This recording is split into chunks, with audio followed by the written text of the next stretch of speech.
दोस्तों दोस्तों जनरली जब भी आप अपना पैसा बैंकों के अंदर रखते हैं तो आपको एक इंटरेस्ट मिलता है, इंटरेस्ट रेट।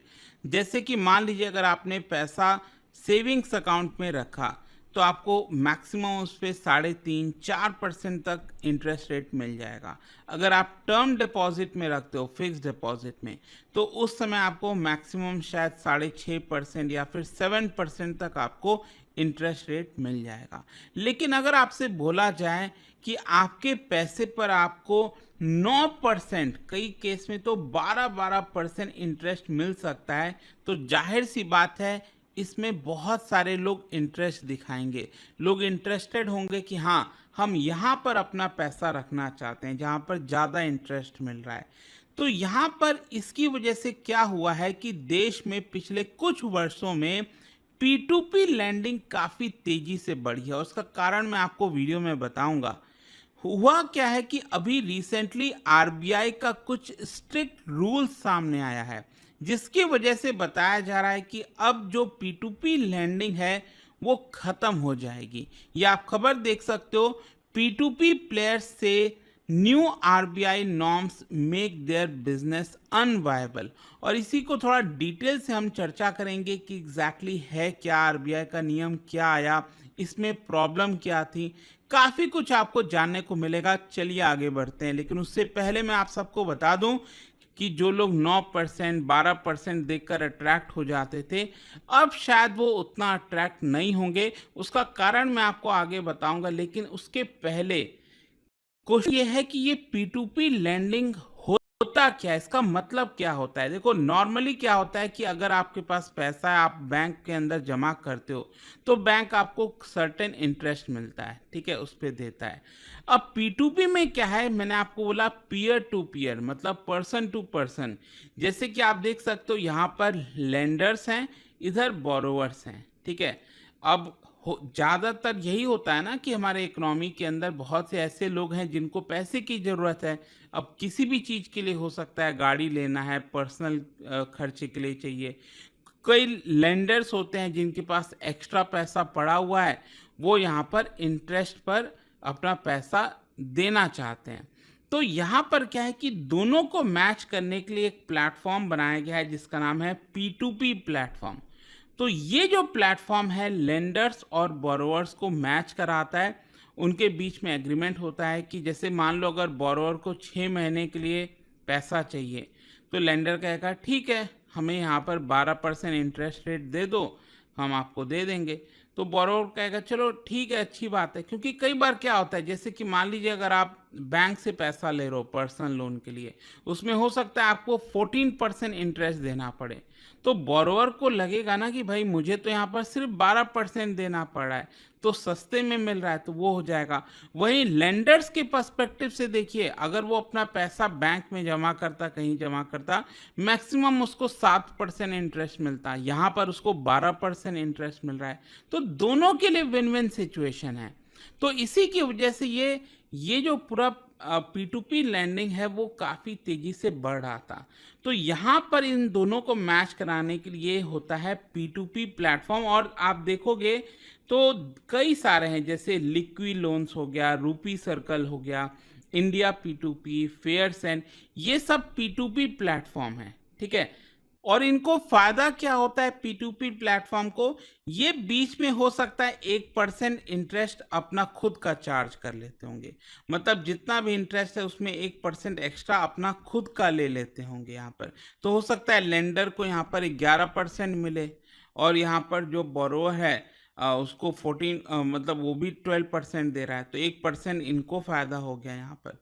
तो स्टिल लेंडर्स को तो यहाँ पर फायदा ही है ना कि उनको 11% जो है इंटरेस्ट रेट मिल रहा है।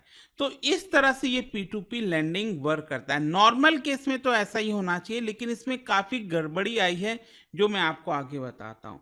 लेकिन साथ ही साथ आपको ये भी समझना है कि अब आप कहोगे कि सब लोग इसी में पैसा क्यों नहीं डाल देते। कि देखिए, बैंकिंग सिस्टम में क्या है कि आपका पैसा काफ़ी सिक्योर होता है। हम कहते हैं ना कि जब रिस्क कम है तो यहाँ पर जो इंटरेस्ट है, जो प्रॉफिट है, वो भी थोड़ा कम ही रहता है। जब रिस्क ज़्यादा रहता है तभी आपका प्रॉफिट भी ज़्यादा रहता है।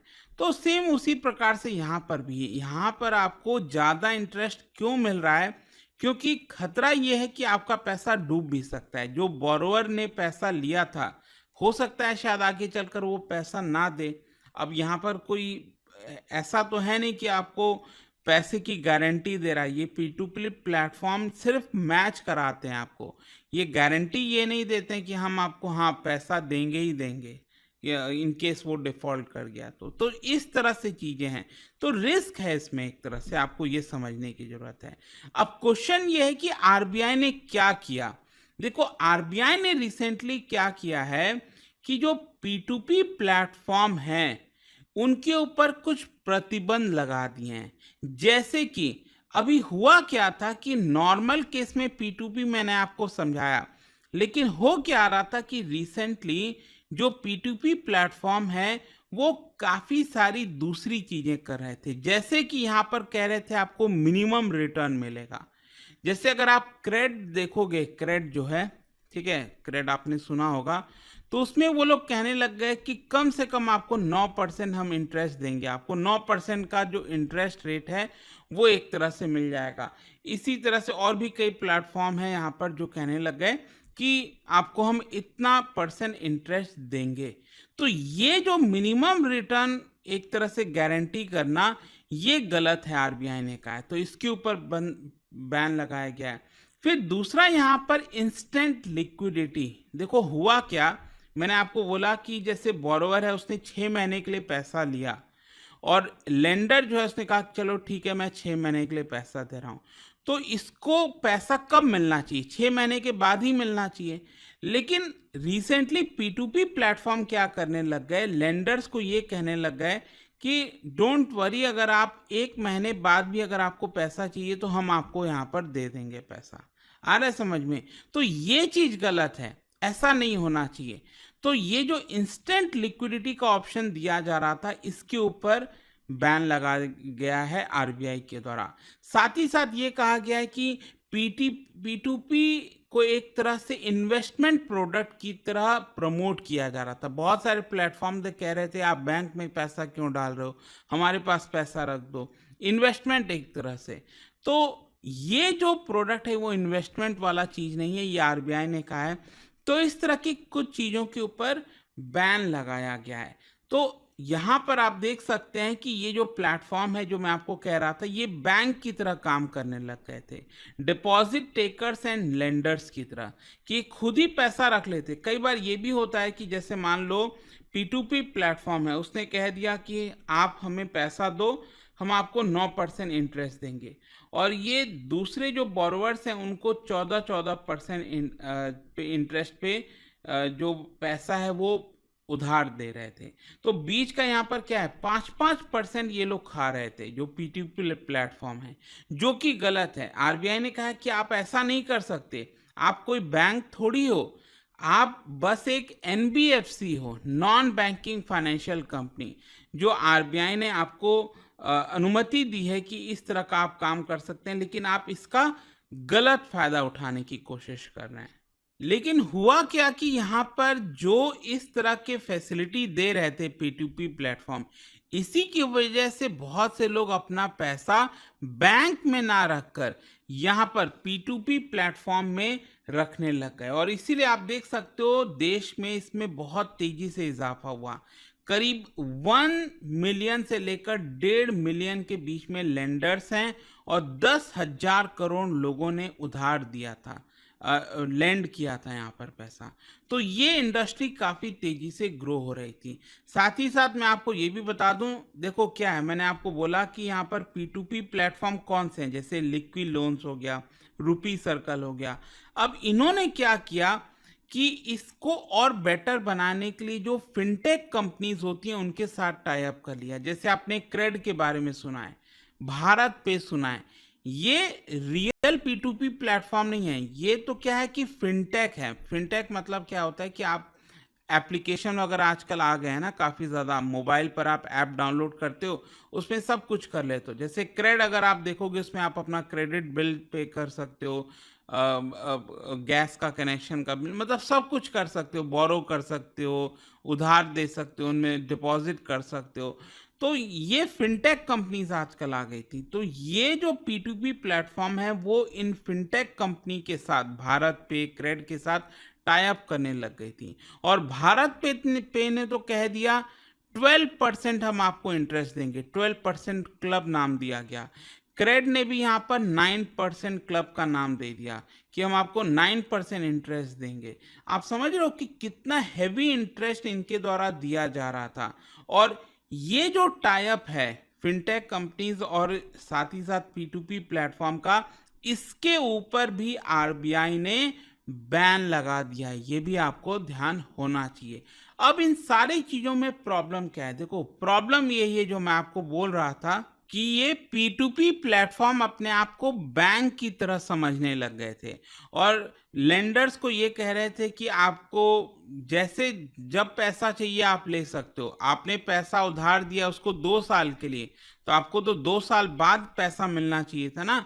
लेकिन यहाँ पर ये लोग कह रहे हैं कि अगर आपको 15 दिन बाद, 1.5 महीने बाद, 2 महीने बाद, जब आपको पैसा निकालना है, तो इसकी वजह से लोगों को भी सुविधा हो जाती है। अब लोग भी क्या सोचेंगे कि हाँ भाई ये तो बहुत सही है कि हम इसके अंदर पैसा रख लेते हैं। अगर मेरे पास मान लो 1 लाख रुपए पड़ा हुआ है तो मैं बैंक में क्यों रखूंगा? मेरे को क्यों 3-4% इंटरेस्ट में मैं खुश रहूं? यहाँ पर मुझे 12%, 9% इंटरेस्ट मिल रहा है। मैं अपना पैसा यहीं रख दूंगा और जब मन चाहे उसको निकाल दूंगा। तो यहां पर अब आरबीआई ने इसके ऊपर कंप्लीट बैन लगाया है। आरबीआई ने साफ कह दिया है कि जब वो बोरोवर जिसने पैसा लिया था, जब वो आपको पैसा पे करेगा तभी आपको वो पैसा मिलेगा। ऐसा नहीं है कि जब मन चाहे आप पैसा ले लोगे। और बोला है कि जब एक्सपायरी होगी, जब मेच्योरिटी होगी, तो बोरोवर मान लो उसने 1 लाख रुपए लिया था, तो 1 लाख रुपए क्या होगा, उस दिन एस्क्रो अकाउंट में चला जाएगा और फिर 1 दिन के बाद जो लेंडर था उसको पैसा रिटर्न कर दिया जाएगा विथ इंटरेस्ट। आ रहे समझ में? तो ये पूरा सिस्टम लाया और साथ ही साथ P2P प्लेटफॉर्म को भी ये कहा है कि आप मनमाने तरीके से जितना चार्ज करना चाहो ऐसा नहीं है। आपको एक फिक्स्ड फी चार्ज करना पड़ेगा इसके लिए। आप बस एक सर्विस प्रोवाइडर हो, आप बैंक नहीं हो। ठीक है, आई होप कि आपको समझ में आ गया होगा। वैसे मैं आपको बता दूं, अभी जब मैं वीडियो बना रहा था उसकी जस्ट कुछ देर पहले ये खबर आती है कि यहाँ पर आरबीआई ने 2 P2P प्लेटफॉर्म के ऊपर हैवी पेनल्टी लगाई है क्योंकि उन्होंने रूल्स को फॉलो नहीं किया। एक तो लेन देन क्लब और लिक्विड लोन्स, ये 2 P2P प्लेटफॉर्म हैं। अब आप देख सकते हो लिक्विड लोन्स के ऊपर 1.92 करोड़ का फाइन लगाया गया है और जो लेन देन क्लब है उसके ऊपर करीब 2 करोड़ का फाइन जो है लगाया गया है। क्यों? क्योंकि इन्होंने 2017 का जो डायरेक्शंस था, non banking financial company peer to peer lending platform reserve bank direction 2017, इसको फॉलो नहीं किया।